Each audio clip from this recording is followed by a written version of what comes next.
जंगल में बहुत जोरों की बारिश हो रही थी।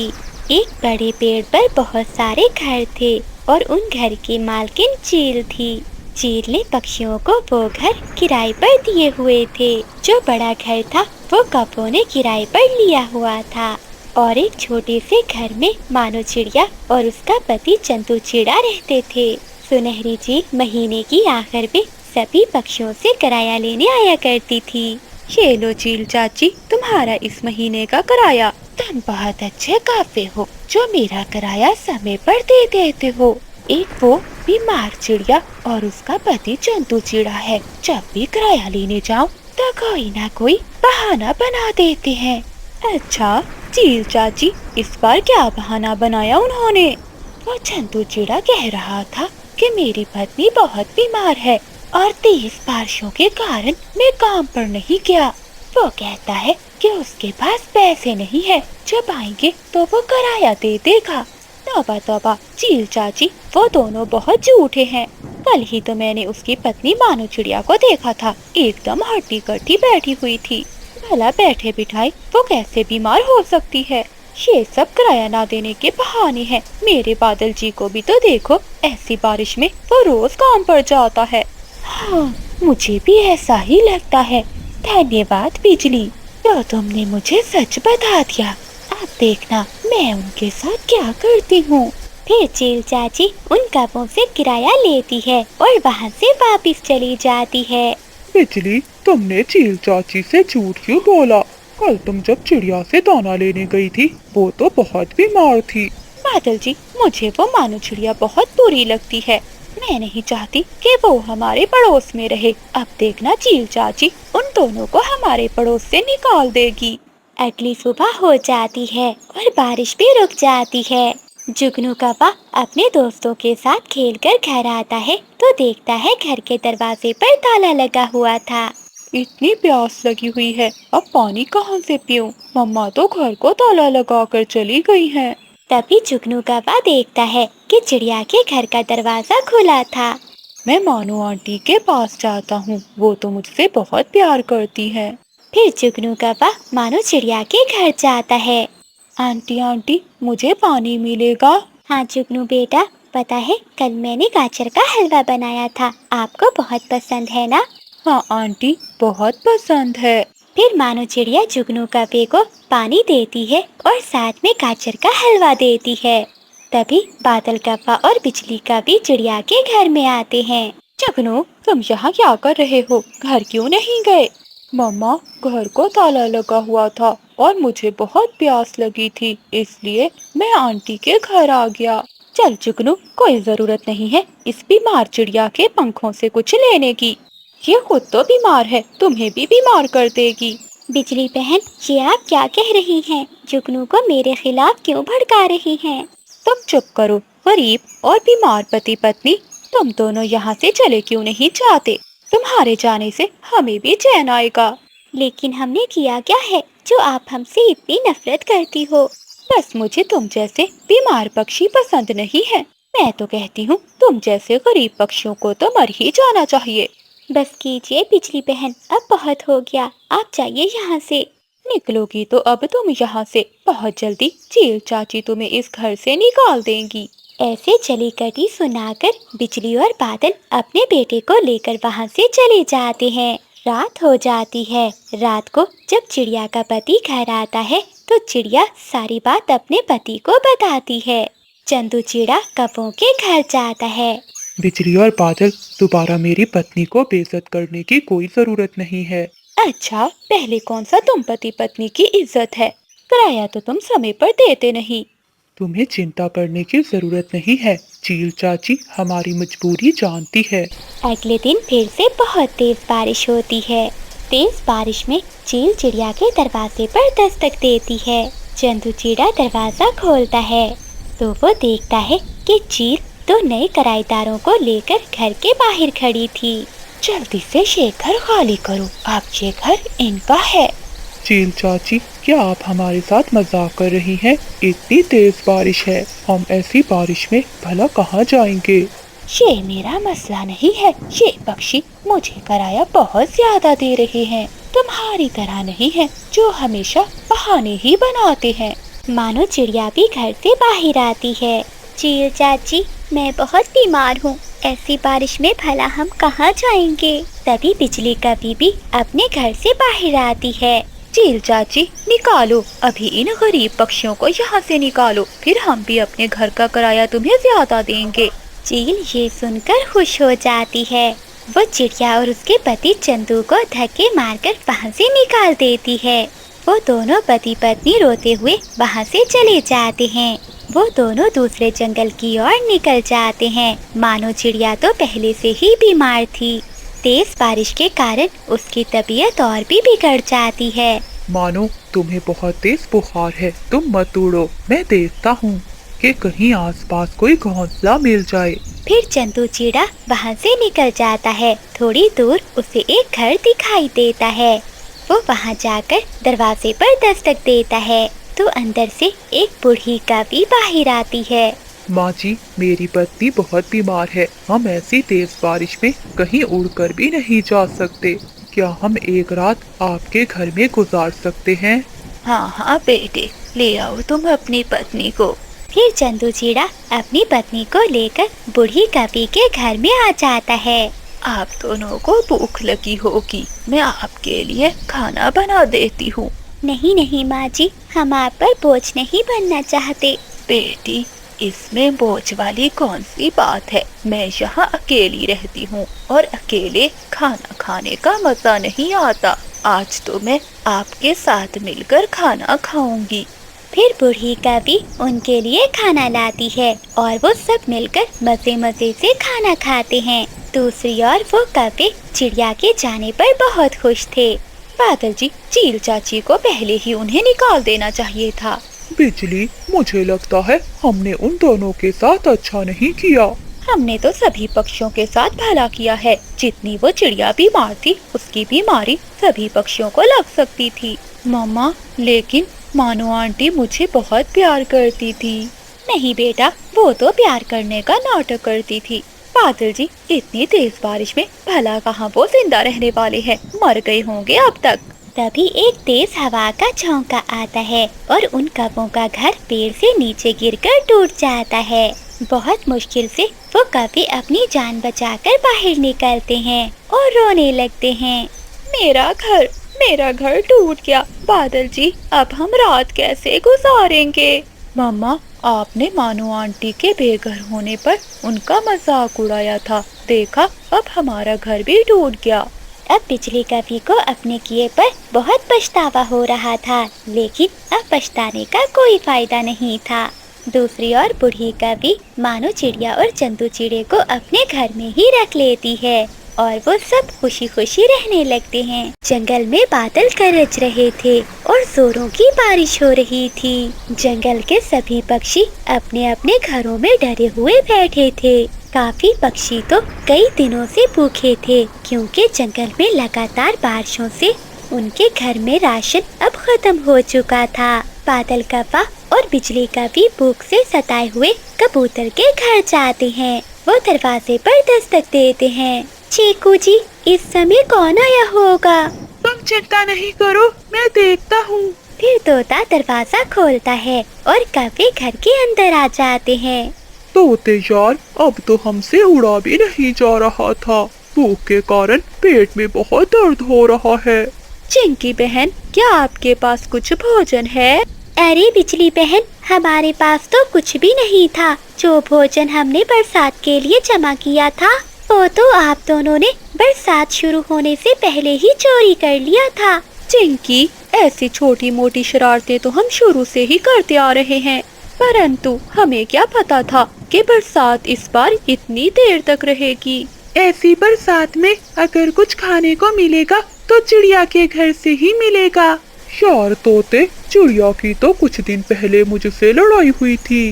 वो तो मुझे कुछ भी खाने को नहीं देगी।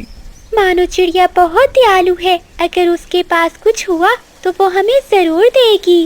तो ठीक है तोती बहन, चले हम सब चिड़िया के पास ही चलते हैं। फिर वो सब मानो चिड़िया के घर की ओर जाते हैं। तेज बारिश और ऊपर से ठंडी हवा ने तो गर्मियों के मौसम में ठंड बना दी थी। वो सब बहुत मुश्किल से उड़ते उड़ते मानो चिड़िया के घर पहुंच जाते हैं। दोस्तों, मैंने आपको पहले ही खिड़की से देख लिया था, इसलिए दरवाजा खोल दिया। चिड़िया बहन, हमने तो बहुत इंतजार किया कि बारिश रुक जाए, परंतु बारिश तो और भी ज्यादा तेज हो गई है। मैं और चीकू जी बहुत भूखे हैं। और हम भी। चिड़िया बहन, उस दिन जो मेरे पति ने तुमसे लड़ाई की थी, मैं उसके लिए क्षमा मांगती हूँ। मानो बहन, अगर ऐसी बारिश में हमें कुछ खाने को ना मिला तो हम सब भूख से मर जाएंगे। आप सब चिंता ना करो, मैंने बरसात के लिए भोजन जमा कर रखा है। मैं अभी आप सबको भोजन देती हूँ। फिर मानो चिड़िया अपना भोजन वाला संदूक खोलती है, जिसमें उसने ढेर सारा अनाज जमा कर रखा था। वो सब पक्षियों को भोजन देती है। मैं तो सुबह ही चिड़िया के पास आ गया था। मुझे पता था ऐसे मौसम में चिड़िया के पास से ही मिलेगा भोजन। फिर वो सब भोजन खा लेते हैं। बादल जी, अब जाके पेट को कुछ आराम मिला है। मुझे तो लगा था कि मैं भूख से मर ही जाऊंगी। बाहर आसमान पर बादल और भी गहरे हो जाते हैं। वो बड़ा काला बादल खुद पर तो काबू ही नहीं कर पा रहा था। मेरे अंदर बारिश की मात्रा बहुत ज्यादा है। मैं कतरा कतरा नहीं बरस सकता, ऐसे तो मैं फट जाऊंगा। बाबा जी, आप अपने आप पर काबू रखें। अगर आप ऐसे फट गए तो जंगल में सभी पक्षी पानी में डूबकर मर जाएंगे। मेरे पास समय बहुत थोड़ा है, मैं और नहीं रुक सकता। बेटे, तुम जल्दी से जाओ और जंगल के पक्षियों को बता दो ताकि वो सब किसी सुरक्षित जगह पर चले जाएं। बाबा, मैं अभी जाता हूँ। फिर वो छोटा बादल नीचे जंगल में आता है, परंतु उसे तो जंगल में कोई पक्षी भी दिखाई नहीं देता। ये सब पक्षी कहाँ चले गए? अगर मेरे पिताजी फट गए फिर तो सभी पक्षी मारे जाएंगे। जंगल में बहुत पानी आ जाएगा। ऐसा कहते हुए बादल आवाज देता है, कोई है, कोई है, मेरी आवाज सुनो। जंगल के पक्षियों, आप सब कहाँ हो? दोस्तों, मुझे किसी के बुलाने की आवाज आ रही है। ये कौन हो सकता है जो ऐसी बारिश में हमें बुला रहा है? चिड़िया बहन, हमें जाकर देखना होगा, शायद कोई मुसीबत में हो। चिड़िया बहन, कबूतर ठीक कह रहा है, तुम जाओ कबूतर के साथ। जंगल में बारिश बहुत तेज थी। वो दोनों बाहर आते हैं। बादल उन दोनों को देखकर उनके पास जाता है। बादल जी, सब ठीक तो है ना? हम सब पक्षी तो बारिश से डरकर चिड़िया के घर में छुपे बैठे थे। मेरे काले बादल पिताजी, जो बादलों में से सबसे बड़े हैं, वो फटने वाले हैं। मैं आप सबको बताने आया हूँ कि आप सब पक्षी किसी सुरक्षित जगह पर चले जाएं। अरे, ये तो बहुत बुरी खबर है, लेकिन बादल कैसे फटते हैं? मेरे पापा ने पानी अपनी प्यास से कुछ ज्यादा ही पी लिया था और अब वो पानी का बोझ उठा नहीं पा रहे, क्योंकि उन पर हवाओं का दबाव बढ़ रहा है, जिस कारण वो फट जाएंगे। तो क्या बादल, हम पहाड़ों पर चले जाएं? छोटे बादल, क्या पहाड़ों पर तो नहीं आएगा पानी? बादल फटने से जोरदार धमाका होगा और बारिश की बूंदें गिरने की बजाय एकदम ढेर सारा पानी नीचे आएगा। ये अच्छा ही है कि तुम सब पहाड़ों पर चले जाओ। फिर वो छोटा बादल आसमानों में चला जाता है और चिड़िया और कबूतर वापस अपने घर लौट आते हैं। चिड़िया बहन, कौन था? क्या कोई मुसाफिर था या फिर कोई मुश्किल में था? दोस्तों, मुश्किल में कोई और नहीं बल्कि हम सब मुश्किल में फंस गए हैं। दोस्तों, हम सबको यहाँ से जाना होगा। चिड़िया बहन, तुम हम सबको ऐसे डरा क्यों रही हो? आखिर हुआ क्या है? हमें क्यों और कहाँ जाना होगा? दोस्तों, एक बड़ा बादल फटने वाला है। छोटा बादल हमें बताने आया था ताकि हम सब किसी सुरक्षित जगह पर चले जाएं। बहुत सारा पानी एक साथ जमीन पर गिरने वाला है। ये बात सुनकर सभी पक्षी बहुत डर जाते हैं। अच्छा चिड़िया बहन, तो हम सब अब कहाँ जाएंगे? हम सबको पहाड़ों पर जाना होगा। लेकिन पक्षियों, वहाँ जाकर हम क्या खाएंगे? दोस्तों, हम सब ये मेरा भोजन ले जाते हैं। फिर वो सब ऐसा ही करते हैं। चिड़िया अपने भोजन का संदूक लेकर सभी पक्षियों के साथ वहाँ से उड़ जाती है। मुझसे और बर्दाश्त नहीं हो पा रहा। ऐसा कहते हुए वो बड़ा बादल जोर से फट जाता है और बहुत सारा पानी एक साथ जमीन पर गिरता है। पानी तो इतना ज्यादा था कि हर तरफ पानी ही पानी हो जाता है। सभी पक्षी भी पहाड़ों पर पहुंच जाते हैं। ये आवाज कैसी थी? बहुत जोर का धमाका हुआ है। दोस्तों, मुझे लगता है कि वो काला बादल फट गया है। चिड़िया बहन, अगर छोटा बादल हमें ना बताता तो हम सब तो वहीं मर जाते। अब ना जाने ये बारिश कब रुकेगी। अगर ऐसे ही बारिश में भीगते रहे तो हम यहाँ भी मर जाएंगे। तभी कबूतर की नजर सामने एक गुफा पर जाती है। दोस्तों, वो देखो, वहाँ गुफा है। चलो हम सब वहीं चलते हैं। फिर वो सभी दोस्त उस गुफा के अंदर चले जाते हैं। दोस्तों, हर दुख के बाद सुख होता है और हर गम के बाद खुशी। इस बारिश के बाद जंगल में बहार आएगी। दोस्तों, हालात कैसे भी हो और मुश्किल कैसी भी हो, अगर हम सब मिलकर उन हालात का मुकाबला करें तो हम जीत सकते हैं। फिर वो सभी पक्षी खुशी खुशी बारिश के दिन वहीं गुजारते हैं। जुगनू बेटा, जाओ और तोते की दुकान से अंडा लेकर आओ। मम्मा मम्मा, मैं आइसक्रीम भी खाऊंगा। मुझे आइसक्रीम खाने के लिए पैसे दें। नहीं है मेरे पास पैसे। जब भी तुम्हें दुकान पर भेजो तो तुम आइसक्रीम खाने की जिद करते हो। फिर जुगनू कौवा अपनी मम्मा से पैसे लेकर घर से निकलता है। वो रास्ते में जा रहा था कि उसकी नजर एक घोंसले में जाती है जहाँ एक अंडा था। जुगनू कौवा वहाँ जाता है। मैं ये अंडा चुरा कर यहाँ से ले जाता हूँ। मम्मा को अंडा भी मिल जाएगा और मैं आइसक्रीम भी खा लूँगा। फिर जुगनू कौवा वो अंडा उठाता है और थोड़ी दूर घास में जाकर छुपा देता है। अब मैं मजे मजे से इन पैसों से कुल्फी खाऊंगा। फिर जुगनू कौवा उड़ता है। कुल्फी लो, ठंडी ठंडी कुल्फी, कुल्फी लो। अंकल अंकल, मुझे एक कुल्फी दे दें।